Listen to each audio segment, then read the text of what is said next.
Bienvenue dans ce troisième épisode de la série Collectifs extraordinaires sur le front médiatique. Cette nouvelle série a pour but de faire découvrir des collectifs qui existent un peu partout en France sous l'angle de leurs échecs, de leurs problèmes, bref, sous l'angle de la vraie vie. Et pour continuer cette série, nous accueillons sans plus tarder Gaël et Michael du collectif Tiers-Lieu Sud-Touraine. Bonjour à tous les deux. Hello.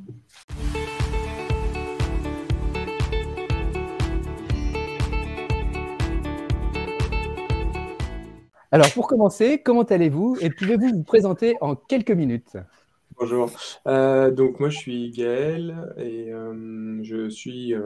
j'évolue dans le monde du marketing et de la communication et de la formation depuis 10 ans. Merci. Et toi, Michael? Donc Michael, un peu comme Gaël, moi un peu plus vieux, 15 ans à peu près dans le milieu de la formation et aussi tout ce qui est médiation numérique et tiers-lieu aussi. Voilà. Et si vous êtes d'accord, est-ce que vous pouvez nous en dire un petit peu plus sur votre parcours de vie, Michael par exemple? Je vais commencer. Donc moi j'ai un parcours un peu atypique. Mon métier de départ c'est éducateur sportif. Voilà. J'ai été entraîneur de basket à un certain niveau, mais bon malheureusement pour faire carrière, faut avoir, je ne vais pas dire des résultats, j'en ai eu un petit peu, mais voilà, on gagne pas sa vie, on n'est pas au foot. Donc et ça là m'a permis un métier, on va dire, plus d'animation à côté, où j'ai toujours un peu geek dans le numérique et donc avoir monté à Loche, déjà un truc innovant en 97, le premier espace public numérique, voilà, avec des modems 56K. Alors, est-ce que vous pouvez nous faire part un petit peu de votre initiative autour du tiers-lieu du Sud-Touraine? Ouais, si vous voulez, je commence peut-être par la genèse du projet. Moi, je vis en pleine campagne et j'ai la chance d'être marié à Juliette, qui est un projet de culture de plantes aromatiques et médicinales. Et c'est une personne de réseau qui a très vite créé un réseau de producteurs, agriculteurs, et qui a aussi créé un lieu de rencontre en pleine campagne avec un endroit où on peut manger, où on peut faire des ateliers, etc.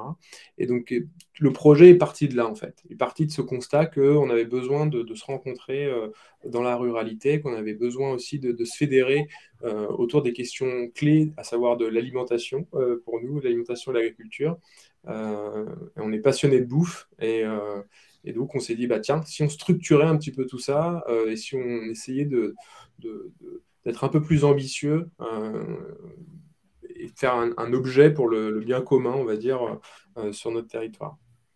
Alors, peut-être une précision avant de laisser la parole à Michael. En fait, est-ce que vous pouvez nous préciser ce que vous entendez par tiers-lieu? En fait, qu'est-ce que le projet, c'est ça? De quoi on parle, en fait? On parle, en fait, d'une communauté sociale et une communauté d'intérêt, une communauté qui s'incarne dans un lieu la plupart du temps. Donc, c'est la réunion de personnes qui trouvent des intérêts communs à se parler à un moment donné. À travailler ensemble, à échanger, à mutualiser. Donc le projet caché d'un tiers-lieu, c'est de créer des liens entre les gens en fait. Alors on existe dans un espace physique et du coup généralement ça s'inscrit dans un espace physique qui reflète cette communauté non physique finalement. Enfin voilà, cette connexion entre les gens. Et donc, nous, notre projet de tiers-lieu s'inscrit autour de la question de l'alimentation. Et donc, ce lieu physique tournera autour d'une épicerie, un bar, un restaurant. Donc, voilà, des activités tournées autour de l'alimentation et puis des espaces de partage permettant de faire des choses ensemble, une cuisine, un atelier, des salles permettant d'accueillir de la culture, etc. Quelle est la particularité de votre tiers-lieu nourricier? Et Michael, est-ce que tu veux intervenir? Ouais, alors pour revenir aussi à la genèse du projet avant de revenir, moi c'est quelque chose et j'ai eu la chance de rencontrer Gaël et Juliette alors je ne vais pas dire me suivre, mais moi, ça fait pas mal de temps, depuis 5-6 ans que je réfléchissais à remonter un tiers-lieu, voilà, j'en ai monté plusieurs, mais voilà, et autour des questions de l'agriculture m'intéressait pas mal. Voilà, donc j'ai accompagné pas mal de tiers-lieux aussi, et un jour je me suis dit, putain, il faudrait que ça soit le mien quand même.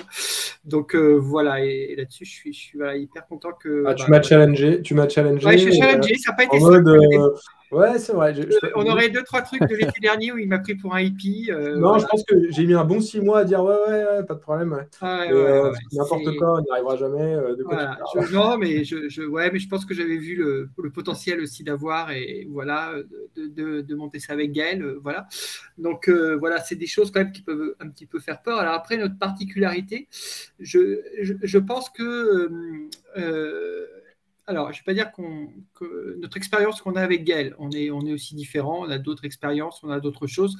On a aussi, je pense, dans notre carrière, vécu, je ne vais pas parler de la vie de Gaël et plus de moi, mais monter des projets, des choses, d'avoir eu aussi des échecs, voilà, et même monter des projets avec des personnes. Voilà, moi, j'ai monté un tiers-lieu qui existe encore à Jolie-les-Tours, mais je me suis fait un petit peu avoir un poignard dans le dos, d'avoir profité de toutes mes connaissances, des financements et tout ça. Et le jour que le truc tourne, bah voilà, on m'a un peu exclu, on m'a repris le projet. Enfin bon, voilà. Et je pense que cette particularité-là, voilà, je pars un peu sur ma vie, mais je pense qu'on est parti vraiment avec un collectif. C'est-à-dire que voilà, chose que je n'avais pas fait avant, c'est-à-dire que là, il n'y a pas tout seul. C'est-à-dire que demain, et c'est vraiment un plus pour moi du tiers-lieu, c'est toute cette communauté qu'on a, à peu près d'une 40, 50 personnes qui sont déjà derrière ce tiers-lieu, qui sont bien sûr, il y a des leaders, on peut dire qu'on est dedans, on a un groupe de 6 personnes en groupe de pilotage, mais je pense qu'on a vraiment là-dessus donné la parole aux autres. Et c'est rare dans un tiers-lieu, parce que souvent les tiers-lieux, parce que je connais quand même très très bien le monde des tiers-lieux, je suis au conseil d'administration au niveau de France Tiers-Lieux, au niveau national, tout ça.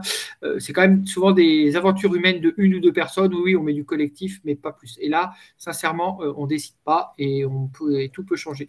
Donc c'est vraiment notre particularité et de l'avoir monté vraiment de rien, de partir de rien, et avec tous nos acteurs, et en 6 à 8 mois, on peut être très très fiers de déjà ce qu'on a fait. Alors, est-ce que vous pouvez nous dire précisément et concrètement où est-ce que vous en êtes du développement de votre projet? Vas-y Gaël. Où est-ce qu'on en est? On est dans ce moment où il y a beaucoup de choses qui flottent dans l'air et où on est en train de rassembler, de faire des petits tas, d'organiser. On a ouvert beaucoup de fronts en fait en même temps. On a ouvert beaucoup de choses en même temps. Et là, on commence un peu à y voir clair, on commence à capitaliser un petit peu sur ce travail de 8 mois. En gros, pour faire plus court, on en est vraiment, pour moi, à la première étape. C'est-à-dire que tout ce qu'on a fait jusque-là, c'était que de la préparation de terrain. Et donc, on va commencer finalement à rentrer dans le cœur du sujet vraiment ce mois-ci, enfin le mois prochain. Pourquoi? Parce que on va avoir des premiers financements, on va avoir les statuts de la société, on va signer un bail. Enfin, voilà, on va vraiment être dans des choses très concrètes. Et jusque-là, on était vraiment dans la conception du projet et de manière relativement théorique finalement. Et Gaël, Mickaël, est-ce qu'il y a eu un déclic particulier qui vous a donné envie de créer ce collectif? Moi, oui. Je peux répondre si tu veux. Ouais, vas-y, je dirai après. Alors, déjà, dans le fait de partir dans l'entrepreneuriat social, je pense que ça a été pour moi un déclic qui est lié au fait de se dire à quoi je peux être utile dans tout ce bazar, j'allais dire un gros mot, mais dans le monde dans lequel on vit, comment être utile, comment faire en sorte d'apporter ma pierre à l'édifice. J'adore entreprendre, je crois que c'est un truc qui voilà, l'entreprise me fascine, cette micro-société qui nous prend tellement de temps en fait, tout à chacun, chaque semaine, on y passe tous des dizaines d'heures. Et c'est fascinant cet endroit, parce que c'est un endroit, à mon avis, où on peut changer beaucoup de choses. Mais en même temps, j'ai déjà essayé l'entrepreneuriat classique et voilà, ça n'a pas été forcément une réussite d'un point de vue humain. Et donc voilà, moi, le déclic, ça a été de se dire à quel endroit je peux être. Et là, je trouvais qu'il y avait un endroit qui me semblait intéressant à explorer. Et puis après, moi, c'est l'urgence. Pourquoi finalement j'ai cette envie d'être utile, de faire en sorte qu'on puisse changer un petit peu les choses dans le monde dans lequel on vit. Ce déclic-là, il est de plus en plus fort chez moi. Enfin, c'est un truc qui monte plus qu'un vrai déclic, avec cette espèce d'urgence d'agir. Donc voilà, je pense que c'est ça qui m'a, moi en tout cas, motivé, qui me motive à être dans ce projet. Je vais être un peu sur les mêmes choses que Gaël. Voilà, l'urgence d'agir, de faire des choses. Voilà, et je vais peut-être parler pas mal de financement, mais je sais qu'il existe énormément de financements qui sont très très mal utilisés sur des projets qu'on va chercher de l'argent. Voilà, et je pense que cet argent, elle peut être ramenée sur des beaux projets. Moi, je suis quelqu'un qui est assez pessimiste. Pour moi, le monde il est foutu. C'est foutu. De toute façon, on ne pourra rien changer. Je suis désolé de le dire, mais voilà, on va à sa perte. Voilà, je le dis. Voilà, c'est des discussions qu'on a avec Gaël. Voilà, j'ai bonne expérience de pas mal de choses et aussi d'en faire profiter un collectif. Je trouve ça très intéressant. Je trouve ça, voilà, sur ce territoire, avec en plus un attachement à ce territoire de Loches où je suis né, où je pense qu'il y a des belles choses à faire. Voilà. Et je pense que ça a pris, c'est pas étonnant. Enfin, je vais faire un peu la pub lochoise, mais d'avoir aussi pris vite. Je pense que pour bien connaître quand même le territoire, il y a quand même des, voilà, il y a un terreau fertile, on va dire. Comme on est sur un tiers-lieu nourricier, il y avait vraiment le terreau qui était là. Et puis une aventure humaine avec des gens bien aussi, des belles rencontres. Alors, j'ai posé la question qui pique un petit peu, qui est un peu la spécificité de cette émission, c'est de savoir quel est l'échec le plus cuisant auquel vous avez eu à faire face depuis le début. Alors, je sais pas, alors actuellement, il n'y a pas spécialement d'échecs autres parce qu'on va toucher du bois, mais pour l'instant, tout se déroule sincèrement pour l'instant. Peut-être que dans 6 mois, on se dira autrement. Voilà. Petit échec, c'est peut-être pas l'échec, c'est l'attente. Parce qu'au fait, on travaille quand même sur des gros dossiers, enfin voilà, de subventions, ça avance petit à petit, voilà, tout est bien validé. Actuellement, je trouve même que des fois, je me dis c'est trop beau pour être vrai. Un jour, la communauté de communes nous a proposé ce lieu central à Loches, sans qu'on cherche réellement un lieu libre. Cette subvention, quand même, du conseil régional à hauteur de 500 000 euros, qu'on a réussi à mettre le pied dessus. Oui, voilà. Donc, on a une subvention d'amorçage de 500 000 euros. Donc, beaucoup pour les travaux, mais on pourra peut-être y revenir. Mais voilà. Donc, pour l'instant, tout va bien. Actuellement, je n'en vois pas plus que ça. Voilà. Non, dans 6 mois, on refait la même émission et on en aura peut-être plus. Avec plaisir. Ouais, je dirais notre capacité à fédérer les producteurs et les agriculteurs. Je crois que oui. Ça a été quand même compliqué. On a eu beaucoup d'accroches, on a eu beaucoup de touches quelque part, hein, des gens qui sont venus une fois, des gens qui restent. Il y a un petit groupe de producteurs qui sont là, évidemment, mais c'est vrai que j'ai le sentiment qu'on n'a pas accroché à ce niveau-là, et qu'il y avait un mode de communication et de fonctionnement très spécifique. Enfin, il y a un mode de communication, de fonctionnement très spécifique, de disponibilité. Enfin, les seuls retours négatifs, entre guillemets, qu'on a pu avoir, ça a été de la part de producteurs, en fait. Quand je dis négatif, c'est pas c'est nul ce que vous faites, quoi que ce soit, mais des choses où on sentait qu'il y avait ça grippait un peu, quoi. Qu'il y avait des sujets, c'était pas clair, c'était pas fluide, on ne comprenait pas l'intérêt tout de suite, oui, mais c'est trop compliqué, on va pas y arriver, ou des choses comme ça. J'ai pas le temps. Alors ça, le j'ai pas le temps, pour moi, c'est assez fou, quoi. Personne n'a du temps. Tout le monde a plein de choses à faire. C'est plutôt ça, en fait. Tout le monde est sur 1000 trucs en même temps. Et je crois on fait tous trop de choses. En fait, peut-être on est tous trop impliqués dans plein de trucs, que ce soit des enfants, de la famille, des sports. Je peux pas, j'ai yoga. Je peux pas, j'ai série. Je peux pas, j'ai voilà. Et pendant ce temps-là, le monde s'écroule. Ouais, ma petite expérience me dit de ça que c'est un peu normal dans ce type de projets qui sont un peu innovants, qui ne sont pas connus, que les professionnels, moi je parle de celui que j'ai monté aussi les deux autour du numérique, les professionnels ne sont pas venus tout de suite. Ils n'auraient pas le temps. Et au fait, il faut qu'ils envoient un vrai intérêt et derrière voir ce que ça peut leur amener. Je pense que le tiers-lieu, ça reste quand même un concept voilà, je ne vais pas dire de bobo, de hippie, de choses. Le problème, c'est que c'est le concept de coopération. Ouais. C'est la coopération qui est devenue un concept. Alors qu'en fait, c'est l'essence de tout, en fait. Et surtout en agriculture. Donc, c'est juste qu'on ne se donne plus le temps de ça, je crois. Alors, on a exploré le verre à moitié vide avec un petit peu les échecs. Maintenant, la partie du verre qui est à moitié pleine, pour le coup. Est-ce que vous pouvez nous faire part des plus belles réussites? Je crois qu'une petite puce à l'oreille, mais je suis curieux d'entendre votre regard là-dessus. Vas-y Gaël, Ouais, tu veux que j'enchaîne? Bah, les réussites, il y en a eu tellement que ouais, c'est compliqué de les prioriser ou de leur donner laquelle était la meilleure ou la plus importante. C'est compliqué de répondre. Je crois que la principale réussite, enfin, peut-être que je vais répondre un petit peu différemment dans le sens où quelle est la chose où moi j'étais le plus étonné ou le plus ouais, ouais, étonné, agréablement surpris.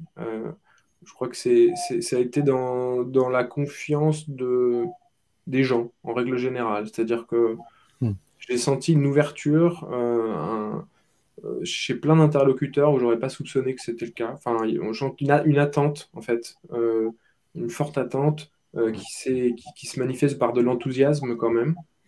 Et ça, pour moi, et voilà, notamment avec la rencontre avec Léo et consoeurs, voilà, c'est déjà des belles rencontres. Et puis surtout, pour moi, le vrai succès à titre personnel, c'est vraiment l'apprentissage, quoi. J'ai vraiment appris 1 milliard de trucs en 8 mois. Euh, et moi, c'est vraiment ce qui me nourrit, c'est ça. Donc, à titre perso, c'est vraiment cet enrichissement sur plein de trucs. J'ai découvert un monde entier, notamment celle des collectivités, etc., grâce à mon maître Yoda, Michael, euh, sur ce sujet-là. Voilà. Ouais, il y a deux choses. Je pense que les rencontres, voilà, les rencontres, on le disait assez rapidement, de gens qui nous ont fait aussi confiance, parce qu'on aurait pu aussi paraître aux premières réunions, voilà, notre petit groupe de gouvernance avec Léo et consorts, comme tu dis, les autres personnes, voilà, d'avoir cette confiance. Moi, c'est vrai que je ne le cache pas, mais après, c'est plus personnel. J'en fais un petit, ouais, quelque chose. C'est aussi moi, un aboutissement de travail que j'ai avec ces financeurs depuis un certain nombre d'années, 15-20 ans, que je travaille avec eux. Voilà, de aussi donner, parce que c'est vrai que ça a joué, mais de faire confiance aussi, de nous faire confiance aussi. Et surtout, travailler avec des gens qui ne sont pas spécialement intéressés. Enfin, quand je dis intéressé, le côté, voilà, tous ceux qui nous rejoignent, c'est aussi pour faire avancer. Enfin, quand je vois des personnes du groupe de la matériothèque qui sont des personnes en retraite, qui arrivent à vouloir mettre à disposition des matériaux, enfin, des machines, des choses, travailler, je me dis, voilà, il y a encore des choses. Peut-être que le monde n'est pas foutu, en fait. Peut-être, voilà. Voilà, donc voilà, pour moi, c'est les rencontres. Toutes les soirées qu'on fait là 1 fois par mois et tout, c'est des belles rencontres, les discussions, voilà. Ben justement, si des spectateurs et spectatrices ont envie de rejoindre votre tiers-lieu, je précise que tous les liens utiles sont en description de la vidéo. Et pour inciter les gens à vous rejoindre encore plus, de quoi et de qui votre collectif a-t-il le plus besoin aujourd'hui? Un maître d'œuvre sur les plans, non, voilà, parce qu'on a, voilà, comme on disait, bon, c'est pas signé, hein, on va pas l'annoncer trop vite, mais voilà, on est en négociation pour avoir un bâtiment en centre de ville de Loches. Des besoins aussi, parce que moi je crois beaucoup au tiers-lieu, je l'ai fait dans celui que j'ai monté sur Jouer les Tours. On a pris des entrepreneurs, enfin on a pris des artisans, mais on a fait aussi des travaux le samedi. C'est-à-dire que quand il faut peindre du placo, je ne vais pas prendre un peintre, on va se retrouver en collectif. Donc voilà, j'espère que ça, parce qu'en plus, moi ce que je disais, j'ai des très bons souvenirs de choses, on a bien rigolé, en mangeant des bons produits à côté, voilà. La question, donc, c'était les personnes où on a le plus besoin. En vérité, on aura besoin de temps. Je crois que mais c'est un des seuls trucs qui ne s'achète pas. Ça va faire boule de neige petit à petit, et de 50, on va passer à 100, à 150, et j'espère plusieurs milliers de personnes dans quelques années. C'est tout ce que l'on vous souhaite. En tout cas, est-ce que vous avez un dernier petit échec pour la route ou une anecdote un peu croustillante ou justement une belle réussite dont vous souhaiteriez nous faire part? Ouais, La première rencontre avec, je le salue, même s'il arrivera voilà, de notre correspondant à l'adresse, Paul Secchi, quand on a présenté le projet, voilà, c'est pas, mais voilà, il nous a regardé des fois avec un gros yeux, qu'on travaille avec lui sur d'autres projets dans le cadre de notre travail professionnel, et voilà, il aurait pu y avoir 2-3 anecdotes, bien faire comprendre ce projet, qu'il a maintenant très bien compris, parce qu'il écoute. Bonjour Paul. En tout cas, merci beaucoup, Michael, Gaël, d'avoir joué le jeu de ce petit entretien avec nous. Je rappelle pour celles et ceux qui voudraient rejoindre votre collectif extraordinaire que tous les liens utiles sont dans la description de cette vidéo. Et pour conclure, Yo, je te laisse le mot de la fin. Pour vous souhaiter au nom du Front médiatique tout le meilleur succès, tout le plus grand succès pour votre projet, votre tiers-lieu en fait, et de vivre encore beaucoup de succès, pas beaucoup d'échecs, mais bon, ça fait partie de l'apprentissage. car comme disait Churchill, la réussite dans la vie, c'est de passer d'un échec à l'autre tout en gardant de l'enthousiasme. Ou comme le dit aussi Nelson Mandela, je ne perds jamais. Soit je gagne, soit j'apprends. Donc, je vous souhaite plein de victoires et beaucoup d'apprentissage pour votre beau projet. À bientôt sur le Front Médiatique.